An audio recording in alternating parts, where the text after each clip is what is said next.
আমি রাসেল আহমেদ আপনাদের স্বাগত জানাচ্ছি 24 ঘন্টায় প্রেজেন্টেড বাই হাতিল। সমসাময়িক বিষয়গুলো নিয়ে আমরা আলোচনা করি, আজকেও করতে চাই। আজকে আমরা আলোচনার বিষয় নির্ধারণ করেছি নতুন বছরে ঐক্যের চ্যালেঞ্জ। আলোচনার জন্য আমাদের সাথে স্টুডিওতে 3 জন অতিথি উপস্থিত হয়েছেন। শুরুতেই তাদের সাথে একটু পরিচিত হয়নি, ডান দিক থেকে শুরু করছি। রয়েছেন জনাব জুনায়েদ সাকি, প্রধান সমন্বয়কারী গণসংহতি আন্দোলন, আপনাকে স্বাগত জানাচ্ছি আলোচনায়। রয়েছেন জনাব আশরাফ কায়সার, সিনিয়র সাংবাদিক, আপনাকে আলোচনায় স্বাগত। এবং রয়েছেন ডক্টর রুশাদ ফরিদি, শিক্ষক, অর্থনীতি বিভাগ, ঢাকা বিশ্ববিদ্যালয়, আপনাকে আলোচনায় স্বাগত জানাচ্ছি। তো যেটি আমরা বলছিলাম নতুন বছরে ঐক্যের চ্যালেঞ্জ, এর বাইরে আরও কি কি চ্যালেঞ্জ আমরা দেখতে পাই? জি ডক্টর রুশাদ ফরিদি, একটু তা আপনাকে দিয়েই আলোচনা শুরু করছি। মানে এটি তো বলাই যায় যে বাংলাদেশের এখনকার যে সময়টা আমরা একটি রূপান্তরের মধ্য দিয়ে যাচ্ছি। আমরা যেটি বলছিলাম যে ঐক্যের চ্যালেঞ্জ, এরই মধ্যে সরকার 2025 বা 26-এর মাঝামাঝি নির্বাচনের ঘোষণা দিয়েছে। আবার বছর শুরু হতে না হতেই প্রোক্লেমেশন নাকি ডিক্লারেশন, এটি নিয়েও এক ধরনের একটা বিভেদ দেখা যাচ্ছে রাজপথে। এর বাইরে আপনি আর কি কি চ্যালেঞ্জ দেখছেন এই বছরের জন্য? ঐক্যের চ্যালেঞ্জটাই আসলে সবচেয়ে বড় চ্যালেঞ্জ, এতে আসলে কোনো সন্দেহ নাই।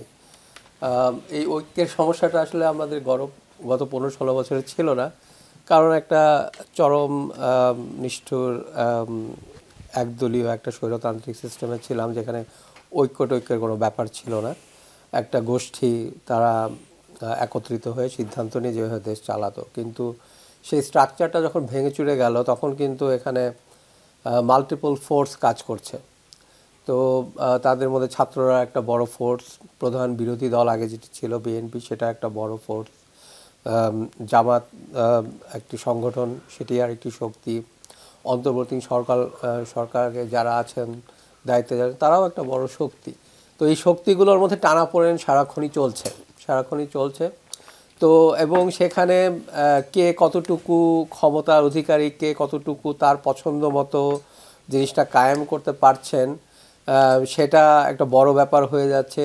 ইগো ক্ল্যাশ হচ্ছে আমার ধারণা, সমশক্তির ভেতরেও হচ্ছে আমার ধারণা, নিজেদের মধ্যেও হচ্ছে, প্রতিদ্বন্দ্বী শক্তির মধ্যেও হচ্ছে। তো এই চ্যালেঞ্জটা, এই শক্তির সংঘর্ষটা সামলিয়ে আসলে একসাথে আগানোটাই সবচেয়ে বড় চ্যালেঞ্জ। কারণটা হচ্ছে যে এখানে আসলে এই ঐক্য ছাড়া কোনো বিকল্প নাই। হ্যাঁ, আমরা জানি যে এই ধরনের সিচুয়েশনে আমরা আসলে আমি আমার 100%টা তো পাবো না।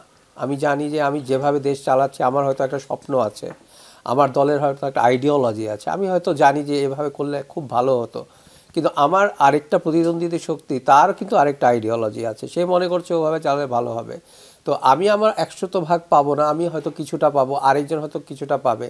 এভাবে আমাদের আগাতে হবে, এভাবে কিছুটা ছেড়ে কিছুটা দখলে রেখে আগাতে হবে।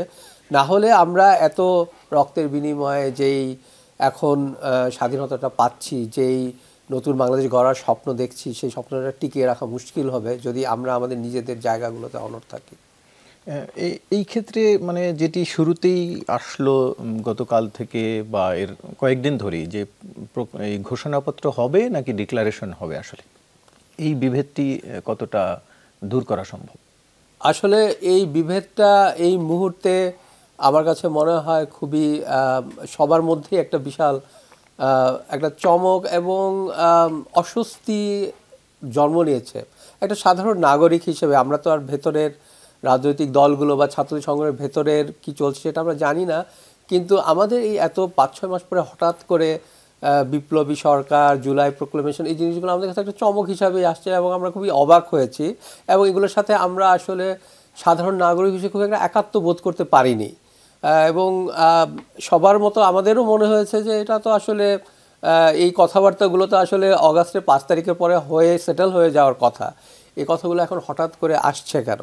তো সাধারণ নাগরিক হিসেবে কিন্তু আমাদের এটা বিপ্লবী সরকার হলো না এটা অন্তর্বর্তীকালীন সরকার হলো, আগের সংবিধান থাকবে কি থাকবে না, এর চেয়ে আমার সবচেয়ে বড় হলো আমার দেশে আইনের শাসন, আমি ন্যায় প্রতিষ্ঠা করতে পারছি কিনা, আমি ইনসাফ প্রতিষ্ঠা করতে পারছি কিনা, আমাদের দেশটা জবাবদিহিতামূলক একটা সমাজ হিসেবে, রাষ্ট্র হিসেবে গড়ে করতে পারছি কিনা, সেটার জন্য আমার যদি সংবিধান ছুড়ে দিতে হয় আমার কোনো সমস্যা নেই ব্যক্তিগতভাবে, কিন্তু এই সংবিধান রেখেও যদি সেটা করা যায় তাতেও আমার কোনো সমস্যা নাই। আমার কাছে মনে হয় আমাদের ওই দিকে ফোকাস করা দরকার, যে আমরা আমাদের যে রাষ্ট্রটা বিনির্মাণ করতে চাচ্ছি সেখানে আমার কোনভাবে আমি সব আমার বিভিন্ন পরস্পর বিরোধী শক্তিও যদি থাকে তাদেরকে একত্রিত করে ওদিকে যেতে পারি তার কিনা। মানে কি ফোকাস, আপনি যে ফোকাস পয়েন্টের কথা বলছিলেন সেটি কিছুটা মডিফাই হয়েছে বলে মনে করছেন? আমার কাছে মনে হয় ব্যক্তিগত যে ইগোর কথাটা বললাম, যে আমার আইডিওলজি, আমার ফিলসফি, একটা রাষ্ট্রের ভবিষ্যৎ বা বিনির্মাণ এটা কতটুকু আমার মতো হতে হবে, এটাই মনে হয় বড় হয়ে যাচ্ছে। ঐক্যমতে সব স্টেক হোল্ডারের সাথে একত্রিত করে একটা সহমর্মিতা ঐক্যের ভাব নিয়ে এগোনোর চেয়ে আমার কাছে মনে হচ্ছে সেই নিজেকে আমি কি একটু কম গুরুত্বপূর্ণ হয়ে যাচ্ছি কিনা, সেই চিন্তা ভাবনাগুলোকে বেশি হয়ে যাচ্ছে কিনা। জনাব আশরাফ কায়সার, একটু আপনার কাছ থেকে জানতে চাই, মার্চ ফর ইউনিটি যে কর্মসূচি দেওয়া হলো ঐক্যের ডাক, কিন্তু ঐক্যের ডাক দিয়ে ব্যানারে যদি লেখা হয় কাদের মির্জা ভাই ভাই বাংলাদেশে শান্তি নাই, তাহলে কি মুখের ভাষা আর শারীরিক ভাষা একই বার্তা দেয় কিনা? না, দেয় না। এবং আমার মনে হয়েছে যে মার্চ ফর ইউনিটির যেই মানে সিচুয়েশনটা আমরা দেখলাম সেটি খুব কনফিউজিং একটা সিচুয়েশন। আপনি 5 তারিখে, অগাস্ট মাসের 5 তারিখে যেটা করতে পারতেন বা 5 থেকে 8-এর মধ্যে আপনি যেটা করতে পারতেন সেটি না করে আপনি যদি এখন 5 মাস পরে আপনার উপলব্ধি হয় যে আমরা কি কি হারিয়েছি এবং কোথায় অস্তিত্ব খুঁজে পাচ্ছি না বা ভবিষ্যৎ দেখতে পাচ্ছি না, সেটা তাদের নিজস্ব সংকট, সেটা জাতীয় সংকট না। কাজে নিজস্ব সংকটকে জাতীয় সংকট বানিয়ে রাজনীতির মাঠ ঘোলা করে একটা কিছু করার চেষ্টা ছিল আমাদের মনে হয়েছে। এবং এখন যে ডেডলাইন দেওয়া হয়েছে যে আপনার 15 দিনের মধ্যে করতে হবে, দেখুন আমাদের আওয়ামী লীগের একটা ঐক্য কিন্তু ছিল, সেটা হচ্ছে লুটপাটের ঐক্য। আওয়ামী লীগ 15 বছর তার জাতীয় পার্টি এবং তার রাজনৈতিক জোটকে নিয়ে দেশে লুটপাট করেছে এবং সরকারের বিভিন্ন অর্গান, রাষ্ট্রের বিভিন্ন অর্গান সেই লুটপাটের সঙ্গী হয়েছিল। এখন যে ঐক্যটা জরুরি সেটা হচ্ছে বিনির্মাণের ঐক্য। বাংলাদেশ একটি বিধ্বস্ত গণতান্ত্রিক দেশ, যেখানে পরপর 3টি নির্বাচন হয়নি, 15 বছর মানুষ ভোট দেয়নি, মানবাধিকার ছিল না, অর্থনীতি ধ্বংসস্তূপে পরিণত হয়েছে। এখন যে ঐক্যটা লাগবে, এখানে এখন যদি আপনি চমক দেখানো রাজনৈতিক স্লোগান দেন এবং সেটার যদি আসলে কোনো বাস্তবায়ন না ঘটে, হতাশা আরও বাড়বে। কাজে আমাদের মনে হয়েছে যে যেভাবে সব দল মিলে একটা ঐক্যের ডাক দেওয়া দরকার ছিল এবং নির্বাচনের রোডম্যাপ ধরে নির্বাচন বাস্তবায়ন করে একটি নির্বাচিত সরকারকে আমরা ক্ষমতায় দেখতে চাই। কেননা এটি শুধুমাত্র এই কারণেই না যে রাজনৈতিক দলগুলো ক্ষমতায় যাবে, এই কারণেও যে অন্তর্বর্তী সরকারের শক্তি এবং সামর্থ্য খুব বেশি যে মনে হচ্ছে না। কেননা আপনার যে চ্যালেঞ্জগুলো আছে সেটা পতিত আওয়ামী লীগের নেটওয়ার্ক বলি, ভারতের শক্তি বলি, কিংবা ডোনাল্ড ট্রাম্প যে চমক নিয়ে আবির্ভূত হতে পারেন, সেই জায়গাটিতে একটি নির্বাচিত সরকার বাংলাদেশকে সঠিক ডিরেকশনে নিতে পারবে। এখন আপনার যদি মনে হয় যে নির্বাচন হলে কারা বিজয়ী হবেন, এই আতঙ্কে থেকে আপনি যদি সরকারে কিছু লোক থেকে, সরকারের বাইরে কিছু লোক থেকে অনেকটা জাতীয় পার্টি এবং আওয়ামী লীগ সরকারের পরিস্থিতির মতো আপনাকে দেখা যায়, অথবা কিংস পার্টির মতো চেহারা তৈরি হয়, সেটি কিন্তু আখেরে কোনো ফল বয়ে আনবে না। দেখুন, আমরা যখন দেখি যে সামরিক গোয়েন্দা সংস্থা এখনও মাঠে ঢুকেছে, কাউকে কাউকে একসাথে বসানোর আয়োজন করছে, এবং পলাতক কাউন্সিলররা যারা অস্ত্র হাতে ছাত্রদেরকে গুলি করেছে, আপনি যদি বৈষম্য বিরোধীদের নেতাকে দেখেন তাদের সাথে মিটিং করতে, তাহলে আপনার কি ধারণা হবে? ধারণা এই হবে যে তারা এখন রাজনৈতিক অভিলাষপূর্ণ হয়েছেন, তাদের উচ্চাকাঙ্ক্ষা বেড়েছে, তাদের অ্যাম্বিশন তৈরি হয়েছে। কিন্তু রাজনীতি এত সহজ খেলা না। রাজনীতি 36 দিনে দেশ বদলের খেলা না। রাজনীতি হচ্ছে, দেখুন, গণ অভ্যুত্থান করা সম্ভব 36 দিনে, কেন 16 দিনেও করা সম্ভব, কিন্তু আপনাকে রাজনীতির পাঠে নতুন করে স্টুডেন্ট হতে হবে। দেখুন, চমকদার কথা বলা খুব সহজ যে আমরা মুজিববাদী সংবিধানকে ছুঁড়ে ফেলে দিব, তাহলে 5 তারিখে বলেননি কেন? 5 তারিখে আপনারা বিপ্লবী সরকার করেননি কেন? 5 তারিখে গিয়ে আপনি সংবিধান সম্মত একটি সরকার করেছেন, এবং যেটি দেখতে আমাদের চোখে অত্যন্ত বিসদৃশ মনে হয়েছে যে কোথা থেকে এসব লোক সরকারে আসলো, কোথা থেকে বঙ্গভবন টিকে থাকলো, চুপ্পু বলে একটা লোকের অধীনে আপনারা শপথ নিলেন, তখন আপনার মনে হয়নি? আর এখন 3টা লোক সরকারে আছে, তারা কেন বেরিয়ে যাচ্ছে না? তাদের যদি রাজনৈতিক দল করার ইচ্ছা থাকে, অনেকটা জাতীয় পার্টির চেহারা, যে জাতীয় পার্টিকে তারা বলছেন গণতন্ত্রের শত্রু, তাহলে 3 জন লোক সরকারে থেকে, 4 জন লোক শহীদ মিনারে দাঁড়িয়ে থেকে, এটা কি ধরনের চেহারা হচ্ছে? এখন দেখুন, আমরা মনে করি যে সরকারকে খুব সতর্ক হতে হবে। ওই গণ অভ্যুত্থানে ছাত্রদের পাশাপাশি শ্রমিকরা ছিল, জনতা ছিল। শ্রমিকরা তাদের হিস্সা এখনও চায়নি, জনগণও তাদের হিস্সা এখনও চায়নি। আর বৈষম্য বিরোধীদের নিজেদেরও উচিত হবে অ্যাসিড টেস্টে বারবার তাদেরকে না নেওয়া। দেখুন, এমন একটা সময় আসতে পারে তাদের প্রতিকূল মনে হতে পারে তাদের জার্নি, অনুকূল না হয়ে। কাজেই এখন তাদের সন্তুষ্ট হতে হবে যে একটি রাজনৈতিক প্রক্রিয়ায় দেশ চলবে, একটি রাজনৈতিক পরিস্থিতিতে নির্বাচন হবে এবং সেই নির্বাচনে জনগণের ভোটে সরকার গঠিত হবে এবং তাদের মেনে নিতে হবে। ওই কাদের এবং মির্জা ভাই ভাই এই ধরনের স্লোগান দিয়ে, উস্কানি দিয়ে, অথবা কি বালুর ট্রাক আপনারা সরাতে পারেননি আপনাদের নেত্রীকে, এবং নেত্রীকে আপনারা জেলে পুরেছেন, আমরা তাকে জেল থেকে বের করেছি, এইসব স্লোগান শুনতে কিন্তু খুব ভাল লাগে। কিন্তু আপনি যদি ম্যাচুরিটির দিকে তাকান, দেখুন কারো কারো বিরুদ্ধে অভিযোগ উঠেছে তাদের জীবনযাপনের সাথে তাদের আয়ের সঙ্গতি হচ্ছে না, অথবা দলের খরচাপাতির সাথে কোনো হিসাব মিলছে না।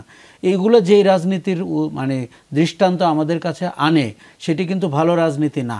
এবং বাংলাদেশে ডিজিএফআই দিয়ে রাজনৈতিক দল করার ইতিহাস কিন্তু করুন।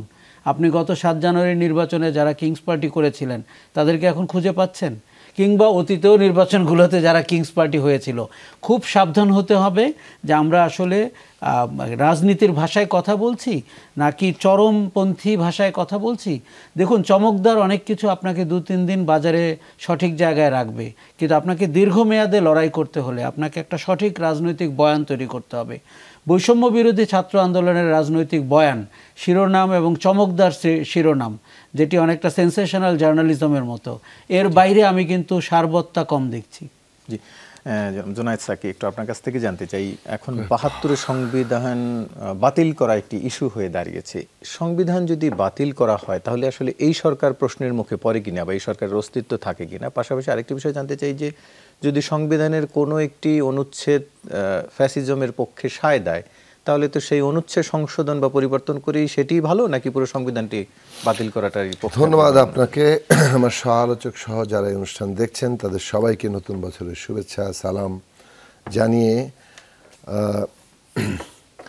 দেখুন, দাবি তো তোলার অধিকার সবাই আছে, তাই না? যে কেউ তো যে কোনো দাবি তুলতে পারে। আমাদের অনেক দলই আছে, আমরা যারা আমাদের ছাত্র জীবন থেকে আমরা যে দল করে এসেছি, আমরা কিন্তু সবসময় মনে করেছি যে একটা নতুন সংবিধান করার বাংলাদেশে প্রয়োজন হবে।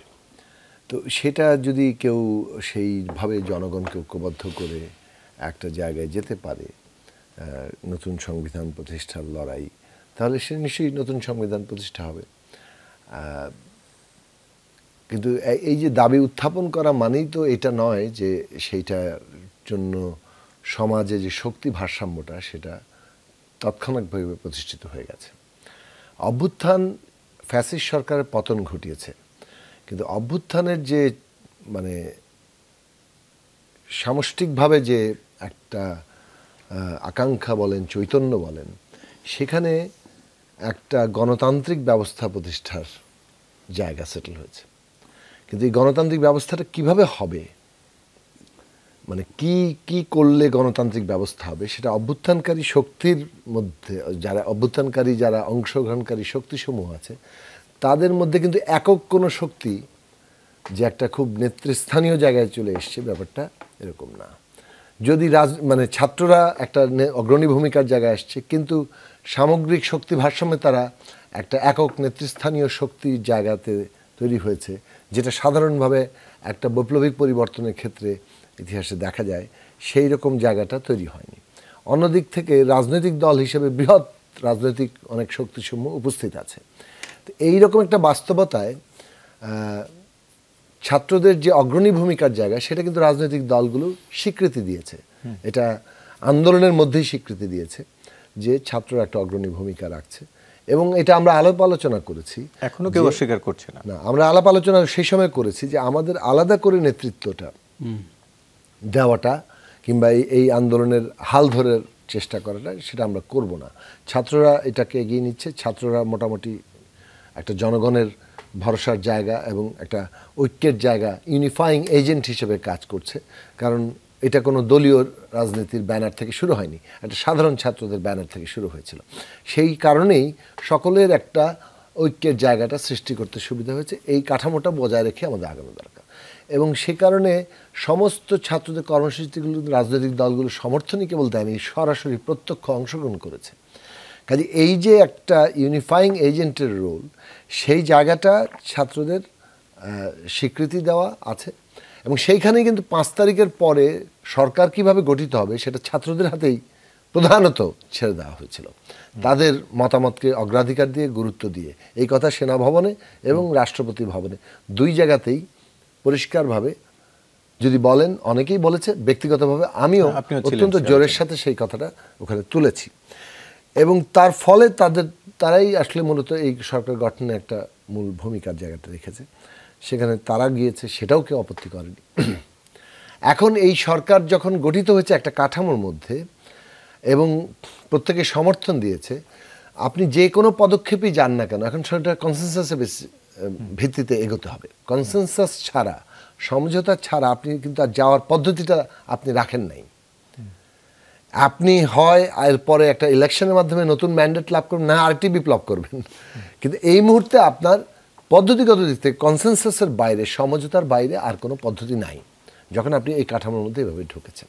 তো সুতরাং আমাদের আকাঙ্ক্ষা আছে, আমরাও আমাদের যে রাজনৈতিক প্রস্তাব তার সাথে বিএনপির রাজনৈতিক প্রস্তাব কিংবা অন্যান্য দলের রাজনৈতিক প্রস্তাব পার্থক্য আছে, ছাত্রদের রাজনৈতিক প্রস্তাব এর পার্থক্য হচ্ছে।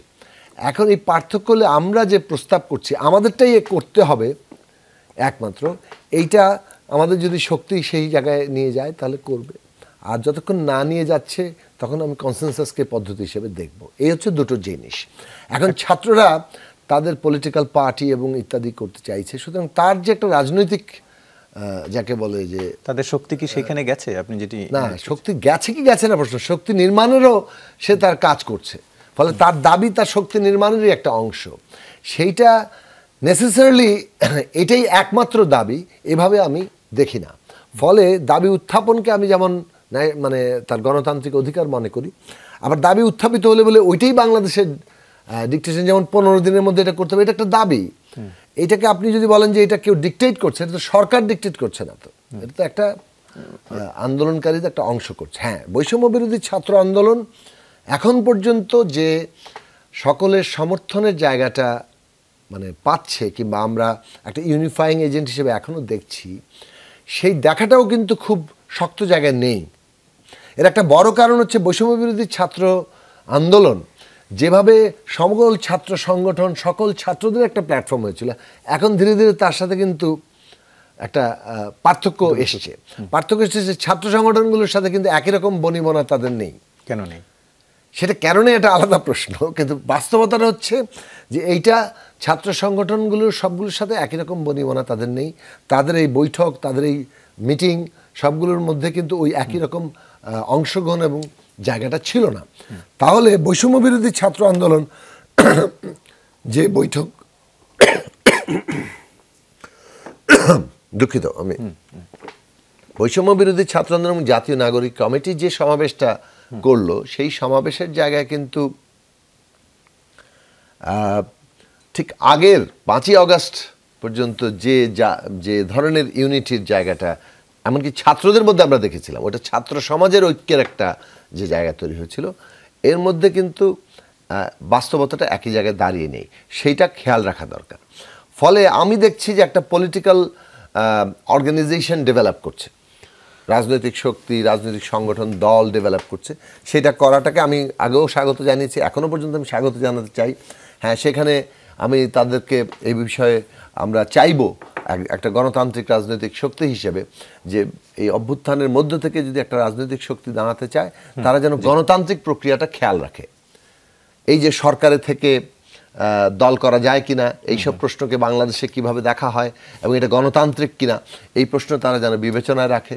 ওই যে আমরা ট্রেড অফের মতো হয়ে যায় কিনা কাউন্সিলরদের সাথে, এইসব প্রশ্ন তাদের অবশ্যই খেয়াল রাখতে হবে এবং গণতান্ত্রিক উপায়ে দল করতে হবে, গণতান্ত্রিক দল।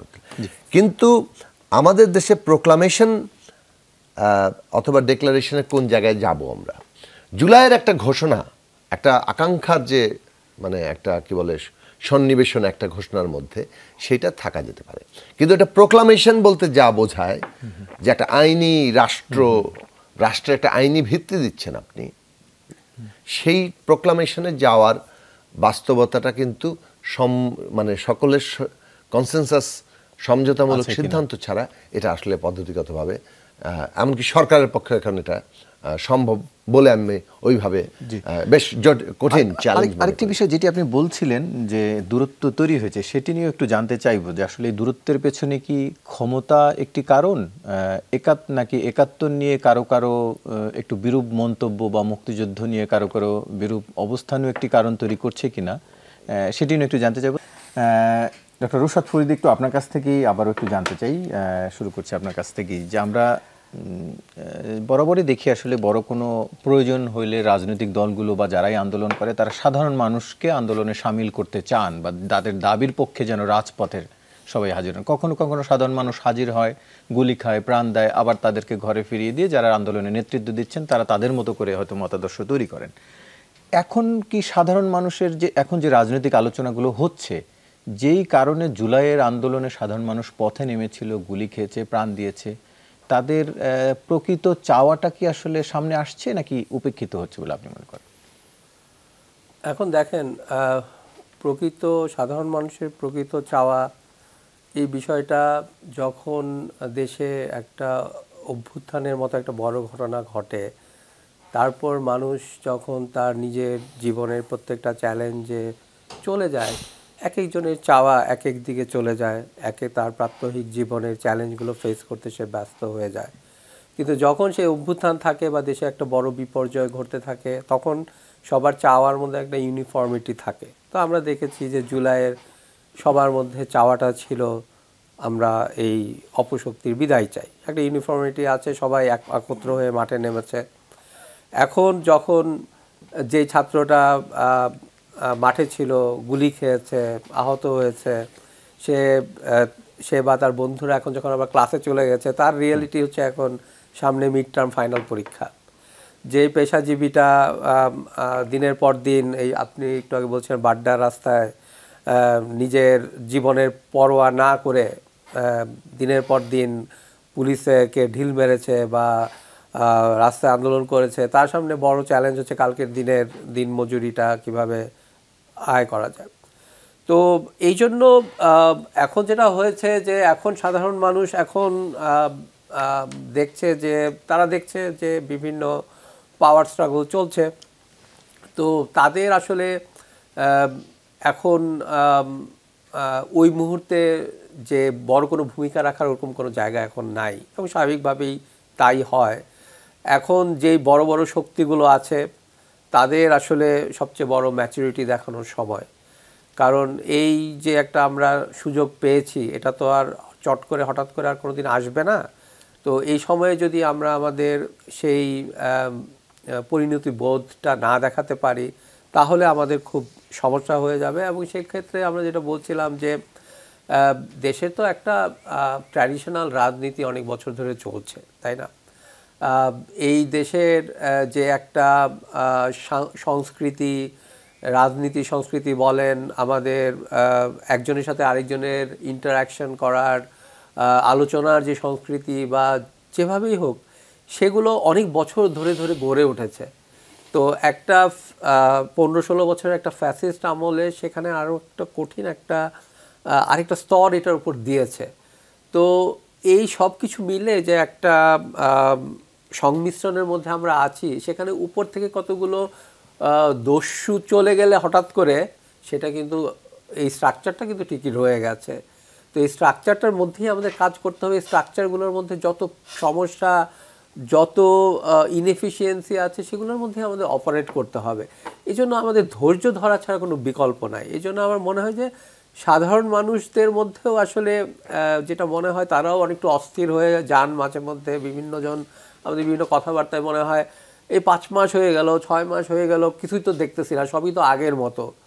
যেই সংস্কৃতি, যেই অপসংস্কৃতি যুগের পর যুগ বিভিন্ন অভ্যাসের মাধ্যমে গেড়ে বসে গেছে, সেটা তো 5-6 মাসে পরিবর্তন হবে না। সেটা করতেও, ভাঙতে, সেই অপসংস্কৃতিগুলো ভাঙতে, সেই নিপীড়নের যন্ত্রগুলো ভাঙতে সময় লাগবে।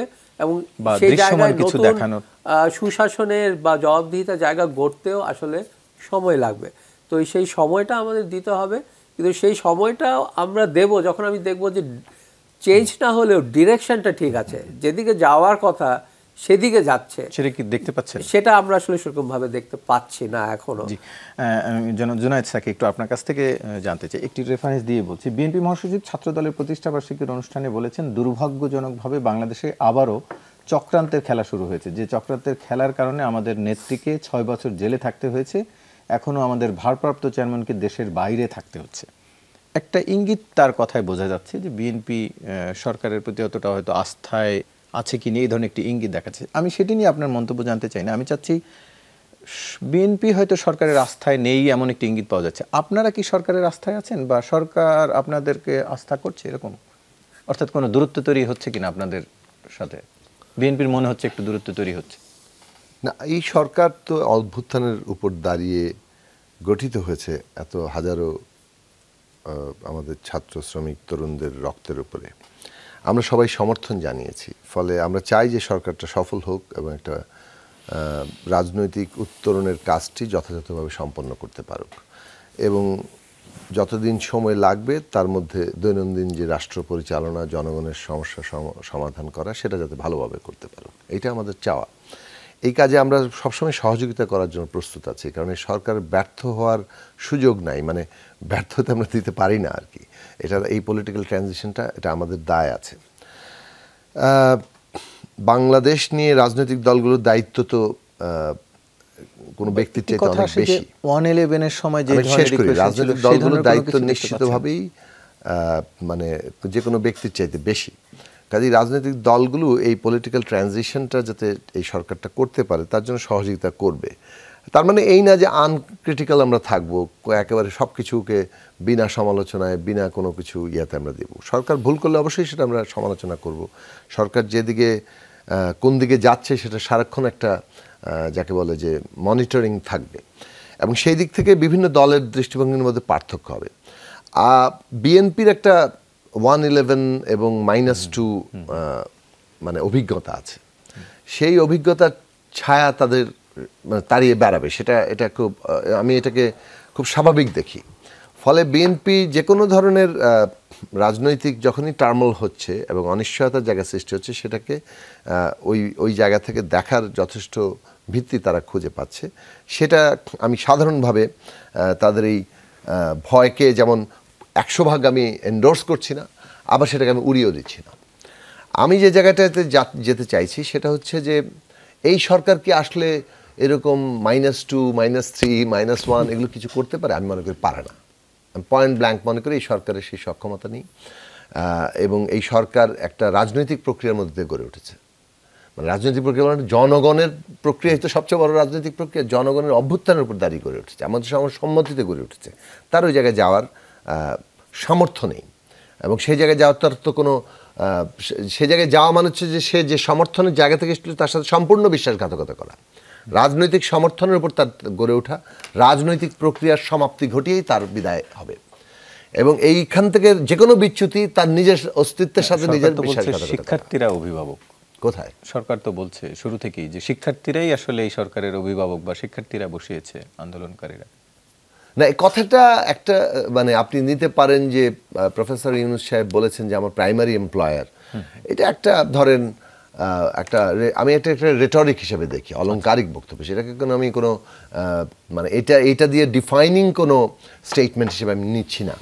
আমি মনে করি যে এটা আন্দোলনকারী শক্তির সমন্বয়ে তাদের সমর্থনে একটা সরকার, কাজেই সেটা গুরুত্বপূর্ণ, ওইটাই ডিফাইনিং অবস্থা, এবং ওইটার ম্যান্ডেটটা হচ্ছে আপনি একটা পলিটিক্যাল ট্রানজিশন সম্পন্ন করবেন এবং একটা ডেমোক্রেটিক ট্রানজিশন যাতে হয় সেটাকে ফ্যাসিলিটেট করবেন।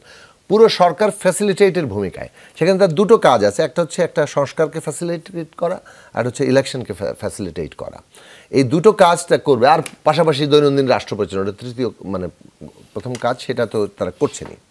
এখন এই ফ্যাসিলিটেটরের জায়গাতে কি কি ফ্যাসিলিটেট সে করবে, এইটা করার ব্যাপারে আমরা বলছি যে এখানে গণতান্ত্রিক সংবিধান প্রতিষ্ঠা করতে হবে, তার জন্য গণপরিষদের নির্বাচন, নিদেন পক্ষে একটা সংস্কার সভার নির্বাচন লাগবে। এটা গণসংহতি আন্দোলন মনে করে, আমাদের দল মনে করি আমরা, এবং এটা আমরা 28 জুলাই থেকে বলে আসছি। আমি বক্তৃতায় বলেছি আগামী নির্বাচন হবে সংবিধান সভার সংস্কার নির্বাচন। তো এই যে সংবিধান সভা সংস্কার নির্বাচন, আমরা একটা সংস্কারের প্রস্তাব যেহেতু দিচ্ছি, সংস্কার সভার নির্বাচন এটা হতে হবে, কারণ শুধু সংবিধান না, ওভারঅল পুরো রাষ্ট্রের সংস্কার লাগবে। কিন্তু আবার বলছি যে যাই চাক না কেন, আলটিমেটলি কিন্তু কনসেনসাস ছাড়া অন্য কোনো পদ্ধতি আমরা এই মুহূর্তে অ্যাডাপ্ট করতে পারছি না। সুতরাং এই দিকটা আমরা খেয়ালে রাখছি। এখন কে কতটা খেয়ালে রাখবে এটা যার যার রাজনৈতিক ইয়ের জায়গা থেকে, সরকার যেন সেটা খেয়াল রাখে, এটা হচ্ছে সরকারের প্রতি। এখন সরকার যদি কোনো দিকে ঝুঁকে যায়, তাহলে সরকারের জন্য এটা একটা সংকটের জায়গা সৃষ্টি সরকার নিজেই করতে পারে, কোনো দিকে তার পক্ষপাত দেখা দিলে। এক, দুই হচ্ছে যে আপনার বৈষম্য বিরোধী ছাত্র আন্দোলনের যে প্রাথমিক সমর্থনের জায়গায় যত তারা রাজনৈতিক দল হবে, তত কিন্তু আর ওইটার তাদের সকলের সম্মতিতে ওই জায়গাটা থাকবে না, তখন তার একটা পক্ষ হবে। ফলে তাদের মতো কিন্তু আমি যেমন আমাদের মতটা বললাম সেভাবেই গৃহীত হবে। তাদের মত তারা যে কোনোটাই দিতে পারবে, কিন্তু সেটা কনসেনসাসের বাইরে কেউ যেতে পারবে না। এ পর্যন্ত আমি যা পদ্ধতি নিয়ে আলোচনা করছি। আপনি আমাকে প্রশ্ন করেছেন যে বৈষম্যদের অবস্থান কি হচ্ছে ৭১ নিয়ে, তাদের বিপ্লব কতটা, এই প্রশ্নে আমি কিছু কথা বলতে চাই ছোট করে। জি না, এখন না, আমি পরে আমি প্রশ্নটি জনাব আশরাফ কায়সার তার কাছেও রাখতে চাই যে দূরত্ব নিয়ে কথা হচ্ছিল, সাকিব ভাই প্রথম পর্বে বলছিলেন যে বৈষম্যদের সাথে এক ধরনের দূরত্ব তৈরি হচ্ছে, এর পেছনে কি শুধু ক্ষমতা দায়ী, নাকি ৭১ নিয়ে কারো কারো অবস্থান, মুক্তিযুদ্ধ নিয়ে অবস্থান, সেটিও কখনো কখনো দূরত্ব তৈরি করছে বলে আপনি মনে করছেন? বিএনপির কোনো কোনো নেতার মুখে এই ধরনের বাক্য দেখা যাচ্ছে। সময় দেওয়ার ক্ষেত্রে প্রায় বৈষম্য হয়ে যাচ্ছিল। জি, সাকিব একটু বেশি সময় নিয়ে ফেলছিল। এই জন্য আমি খুব খুশি যে সাকিব বলেছে। দেখুন, অনেকগুলো জায়গায় অনৈক্য হচ্ছে। আপনি মুক্তিযুদ্ধের কথা বলেছেন, সেই জায়গাটিতেও হচ্ছে। ধরেন কেউ যদি মনে করে যে প্রোক্লেমেশন করে এটি একটি নতুন স্বাধীন রাষ্ট্র, যেটি শুরু থেকে বলা হচ্ছিল, বৈষম্য বিরোধীরা বলছিলেন নতুন স্বাধীনতা, এইগুলো আমার মনে হয় অনেকের কাছে গ্রহণযোগ্য হয়নি, এবং যত দিন যাচ্ছে গ্রহণযোগ্যতা তত কমছে। আপনি জুলাই অগাস্টে যেটি বলতে পারতেন বা অগাস্টের ৫ তারিখে যেটি বলতে পারতেন, সেটি ডিসেম্বরের ৩১ তারিখে আর বলতে পারবেন না। পরিস্থিতি এরকমই হয়। দেখুন, রাজনীতি হচ্ছে সবচাইতে উত্তাপের খেলা, এবং উত্তাপ যখন থাকবে তখন আপনি অনেক কিছু করে ফেলতে পারবেন। আস্তে আস্তে যখন উত্তাপ কমতে থাকবে, আপনাকেও ম্যাচিওর হতে হবে, সহনশীল হতে হবে, সবাইকে নিয়ে এগোনোর চেষ্টা করতে হবে। চমক দেখানোর রাজনীতির অবস্থা কিন্তু দীর্ঘমেয়াদে সফল হয় না। এখন বৈষম্য বিরোধীরা ১৯৭১ সাল কিংবা মুক্তিযুদ্ধ নিয়ে যেভাবে কথা বলে মাঝে মাঝে তাদের কোনো নেতা, সেটি কিন্তু বাংলাদেশের মানুষের কাছে গ্রহণযোগ্য হয় না। দেখুন, মুক্তিযুদ্ধ বাংলাদেশের ইতিহাসের সবচেয়ে গৌরবের ঘটনা। আওয়ামী লীগ কী করে মুক্তিযুদ্ধকে ব্যবহার করেছে, সেই বয়ান দিয়ে মুক্তিযুদ্ধকে দেখে তাকে হেয় করার চেষ্টা কিন্তু জমবে না। আওয়ামী লীগ এটি একটি ব্যবসা হিসাবে নিয়েছিল, তাদের মুজিব বলে একটা ব্যবসায়িক ক্ষেত্র ছিল, আর মুক্তিযুদ্ধ ছিল। সেই মুক্তিযুদ্ধে আবার তার সঠিক যারা নেতৃত্ব দিয়েছিলেন, ৯ মাস যিনি আমাদের সেনাপতি ছিলেন অথবা সরকারের প্রধান ছিলেন, তাকেও তারা গ্রহণ করেনি, তাদের দলের লোক কিন্তু। তার মানে আওয়ামী লীগ মুক্তিযুদ্ধকে বিপণন করে পরিবারতন্ত্রের ভেতর দিয়ে একটি লাভজনক প্রতিষ্ঠানে দাঁড়াতে চেয়েছে। তাদের লাভ বলতে আমি রাজনীতির লাভের কথাই বলছি, অর্থনৈতিক না। আর শেখ মুজিবকে দাঁড় করানো হয়েছিল এই যে ১০০০ বছরের শ্রেষ্ঠ বাঙালি ইত্যাদি ইত্যাদি মানে আপনার অ্যাডজেক্টিভ দিয়ে, সেটিও কিন্তু চুরমার হয়ে গেছে। একটি জায়গাতেও তার কোনো অস্তিত্ব এখন নাই।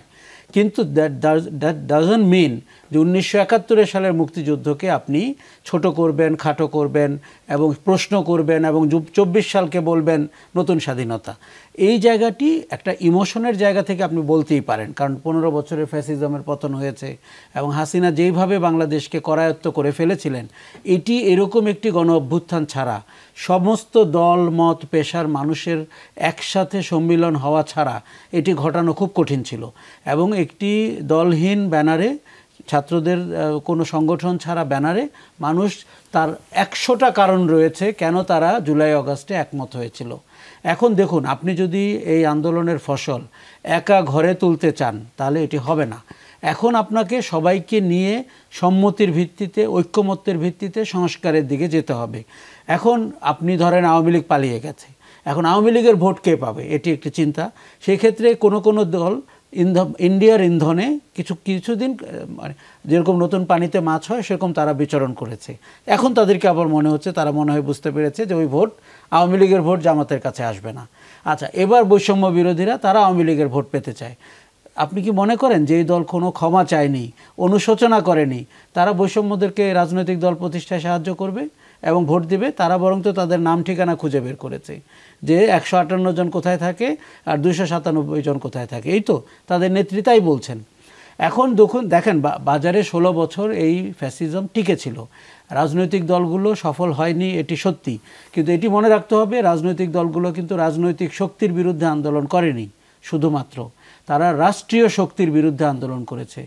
আওয়ামী লীগের সাথে সামরিক বাহিনী, পুলিশ, র্যাব, বিডিআর, বেসামরিক প্রশাসন, ভারত সবাই মিলে এক কাট্টা হয়েছিল বাংলাদেশ রাষ্ট্রকে চুরি করার জন্য। কাজে বিএনপির আন্দোলন কতটা যৌক্তিক হয়েছে, কতটা সফল হয়েছে, কতটা হয়নি, এটি নিয়ে আপনি যখন প্রশ্ন তোলেন তখন মনে রাখতে হবে 36 দিন এর পাটাতন তৈরি হয়েছে কিন্তু 16 বছরে। কাজেই যারা আমরা 36 দিন কিংবা বৈষম্য বিরোধীদের নেতৃত্বকে স্বীকার করছি অথবা বলছি যে তারা খেলায় গোলটি দিতে পেরেছেন, কাজে ওই খেলোয়াড়কে কিন্তু স্বীকার করতে হবে যে 89 মিনিট কারা খেলেছিলেন, তারা তখন কোথায় ছিলেন, তাদের কারো কিন্তু যেই সাধারণ মানুষের অংশগ্রহণ, সেই যে 16 বছরের কথা বলছেন, সেখানে কি এতটা সব শ্রেণী পেশার মানুষ পথে নেমেছে বা সমর্থন দিয়েছে? না, দেয়নি। আমরা এটিও দেখেছি যে বিএনপির মতো বড় দলকে আমরা জনগণকে রাস্তায় নামতে দেখিনি। তবে তারও একটা হাজারটি কারণ রয়েছে জনগণ কেন নামেনি। কারণ যেই ভয়ের শাসনটি আপনি তৈরি করেছিলেন সেই ভয়টি ভেঙেছিল জুলাই আগস্টে এবং ছাত্রদের কারণেই ভেঙেছে। আপনি কোনো অঞ্চলে শ্রমিকদের যে সাহসিকতা, কোনো অঞ্চলে সাধারণ মানুষের যে সাহসিকতা, আপনি যদি ব্যাটলফিল্ডগুলো দেখেন সেখানে বৈষম্য বিরোধীরা ছিল যাত্রাবাড়ি, মোহাম্মদপুর, উত্তরা, বাড্ডা। আপনি জাস্ট একবার খেয়াল করেন। আবারও আলোচনায় ফিরছি। জনাব জুনায়েদ সাকি, একটু আপনাকে দিয়ে শুরু করে একটু ছোট করে আমরা এই পর্বে একটু জানতে চাই। আপনি শুরুর পর্বে একটু কথা বলতে চাইছিলেন যে দূরত্বের পেছনে কি কারণ, আসলে 71-এর যে ভূমিকা বা 71 নিয়ে পরস্পর বিরোধী অবস্থানও কি একটি রাজনৈতিক দল বা ছাত্র সংগঠনগুলোর মধ্যে দূরত্বের একটি কারণ কিনা? না, অনেক ফ্যাক্টরই আছে, এখন আসলে অতটা সময় নেই। 71 সাল তো আসলে রিক্লেইমড হয়েছে 24 সালে। বাংলাদেশ কোন ডিরেকশনে যাবে সেটা 71 সালে একটা প্রতিশ্রুতি ছিল, সাম্য, মানবিক মর্যাদা, সামাজিক ন্যায় বিচার প্রতিষ্ঠা হবে প্রত্যেক নাগরিকের জন্য রাষ্ট্রের লক্ষ্য। এখন সেইটাই হয়নি 53 বছরে। আবার বৈষম্যহীন বাংলাদেশ সামনে আসলো ডিরেকশন হিসেবে, ওইটা রিক্লেইমড হয়েছে, ওইটাই তো আবার নতুন করে। ফলে 71-ই তো ধারাবাহিকতা 24-এ এসছে। এখন সেটাকে যদি কেউ মানে ঠিকমতো ধারণ করতে না পারে, অভ্যুত্থানের মানে কি বলে, অভ্যুত্থানকে কাজে লাগিয়ে কেউ যদি আবার 71-কে পাশ কাটাতে চায়, তাহলে তো তারা অভ্যুত্থানের মানে অংশীদার নয়। ফলে সেই জায়গাটাতে কিংবা অভ্যুত্থানকে নানাভাবে ভিন্ন ডিরেকশনে নিতে চাচ্ছে, ফলে সেটা গ্রহণযোগ্য হবে না। এটা হলো 1 নম্বর পজিশন। এটা বিপ্লব হয়েছে কিনা এটা নিয়ে সবচেয়ে বড় একটা তর্ক আছে। এখন এইটাও আমি বিস্তারিত আলোচনা করতে পারবো না, কিন্তু আরেকদিন হয়তো কোনোদিন এটা বিপ্লব না অভ্যুত্থান সেটা আলোচনা করা যাবে। কিন্তু এইটা রাজনীতির ক্ষেত্রে একটা পার্থক্য তৈরি করছে। বিপ্লব যেভাবে একটা পুরো ব্যবস্থাকে বদলে ফেলে, একটা নেতৃস্থানীয় শক্তি সেই কাজটা করার জন্য থাকে কিংবা তৈরি হয়ে যায় ওইটার মধ্য দিয়েই, এবং তার লক্ষ্যটা খুব স্পষ্ট করে জনগণের মধ্যে থাকে, সেই জায়গাগুলো এখানে ছিল না। মানে ওই অর্থে কোনো নির্দিষ্ট সংগঠিত শক্তির মধ্যে, যারা ঠিক নিজেরা এটাকে বিপ্লব হিসেবে দাবি করছেন। তো এইটা সেই দিক থেকে আসলে একটা অভ্যুত্থান হিসাবেই তৈরি হচ্ছে, অনেকগুলো বিপ্লবী সম্ভাবনা সৃষ্টি করেছে। সেটাকে কাজে লাগাতে হলে এই পদ্ধতিগত দিক থেকে আমাদেরকে ঐক্যমত্যের জায়গা থেকেই এগোতে হবে। আমরা যেটা বলছি যে দাবি তোলার ক্ষেত্রে এই যে বিপ্লবী সম্ভাবনাগুলোকে এক একজন এক একভাবে ধরবে, আমরা ধরার একভাবে চেষ্টা করছি, সকলেই ধরছে। এইটা নিয়ে জনগণকে ঐক্যবদ্ধ আমরা করতে চাইব। যেমন আমরা এই সংস্কার সভার নির্বাচনের দাবিতে জনগণকে ঐক্যবদ্ধ করতে চাইছি, কিন্তু আমাদেরকে এটাও একই সাথে মনে রাখতে হবে যে শেষ পর্যন্ত আমরা এমন কোনো জায়গায় পৌঁছাবো না যাতে করে পুরো রাজনৈতিক উত্তরণ পর্বটাই বাধাগ্রস্ত হয়ে পড়ে কিংবা আমরা একটা আরও নতুন ধরনের সংকটের মধ্যে পড়ি। কেননা আমাদের পতিত ফ্যাসিস্ট এবং তার দেশি বিদেশি দোসররা নানাভাবে সক্রিয় আছে। ফলে রাজনৈতিক উত্তরণের যে দায়িত্বশীল জায়গাটা সেটাও খুব গুরুত্বের সাথে আমাদেরকে বিবেচনা রাখতে হবে। কিন্তু মানুষের যে প্রত্যাশা বেড়েছে 53 বছরে, যে ওই 71-এর এত বড় যুদ্ধের মধ্য দিয়ে রাষ্ট্রপতন করার পরে তার প্রত্যাশা পূরণ হয়নি, মানে একটা গণতান্ত্রিক রাষ্ট্র হয়নি। আবারও এত বড় একটা আত্মত্যাগের পরে আবারও কি গণতান্ত্রিক রাষ্ট্র থেকে আমরা মানে অন্যদিকে সরে যাব? সেই শঙ্কা কিন্তু মানুষের মধ্যে আছে। ফলে অভ্যুত্থান যে মানুষের প্রত্যাশা, এমনকি আমরা যারা রাজনৈতিক সংগ্রাম করছিলাম এই ফ্যাসিবাদের বিরুদ্ধে, আমাদের লক্ষ্য যেটা আমরা স্থির করেছিলাম 31 দফার মধ্যে, আমি মনে করি 31 দফাকে ছাড়িয়ে অভ্যুত্থান মানুষের প্রত্যাশা সৃষ্টি করেছে। এইটাকে আমরা কিভাবে অ্যাকোমোডেট করব, পলিটিক্যালি কিভাবে এই জায়গাটাকে আমরা ধারণ করব, সেটা রাজনৈতিক দলগুলোর সামনে চ্যালেঞ্জ। আবার পুরো প্রসেসটা যে ঐক্যমত্যের ভিত্তিতে এগোবে, এটা এমনকি ছাত্র সহ সকলকেই, শিক্ষার্থী সহ সকলকেই কিন্তু এই জিনিসটা উপলব্ধি করতে। জি, জনাব আশরাফ কায়সার, একটু এর রেশ ধরে একটু আপনার কাছে জানতে চাই। তাহলে আসলে এখন যেটি ঐক্যের এক ধরনের বিচ্যুতি দেখা যাচ্ছে, এই ক্ষেত্রে আপনার পরামর্শ বা আপনার উপলব্ধি জানতে চাই, যে আপনি যেহেতু মাঠে ছিলেন একেবারে আন্দোলনে, কারা সেখানে ছিল, সেটিকে আবার পেছনে যাওয়াটাই কি আমাদের এখন যুক্তিযুক্ত, নাকি সামনে যাওয়ার জন্য আসলে কি করা যেতে পারে? দেখুন, আমাদের সামনের দিকে তাকাতে হবে। এখন পেছনে আমি গত 5 মাসে যেটি দেখলাম সেটি হচ্ছে হিসাব নিকাশ হচ্ছে যে কার কি ভূমিকা ছিল, একে অন্যকে পিঠ চাপড়িয়ে দিচ্ছেন, আবার যাকে পছন্দ না বা প্রতিদ্বন্দ্বী মনে হচ্ছে তার ভূমিকাকে খাটো করে দেখছেন, অথবা নিজেদের ভূমিকাকে অপ্রয়োজনে বড় করে দেখছেন, ইত্যাদি ইত্যাদি। আমার মনে হয়েছে যে অতীত এবং শেখ হাসিনা পালিয়েছেন, তার সাঙ্গপাঙ্গরা পালিয়েছেন। এই পরিস্থিতিতে এখন আপনার সামনের দিকে তাকাতে হবে। কোন দিকে তাকাতে হবে?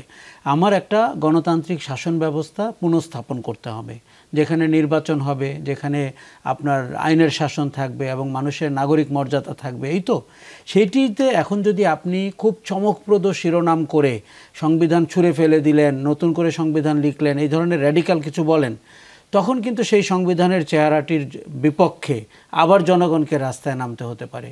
এবং আমি অনেক সময় র্যাডিক্যাল সাজেশনের এরকম একটি চেহারাও দেখছি। এবং পৃথিবীর অনেক দেশে কিন্তু আমরা দেখেছি গণ অভ্যুত্থানের পরে 3 মাস, 6 মাস, 9 মাস পরে আবার পাল্টা অভ্যুত্থান হয়েছে। এটিও কিন্তু বাস্তবতা।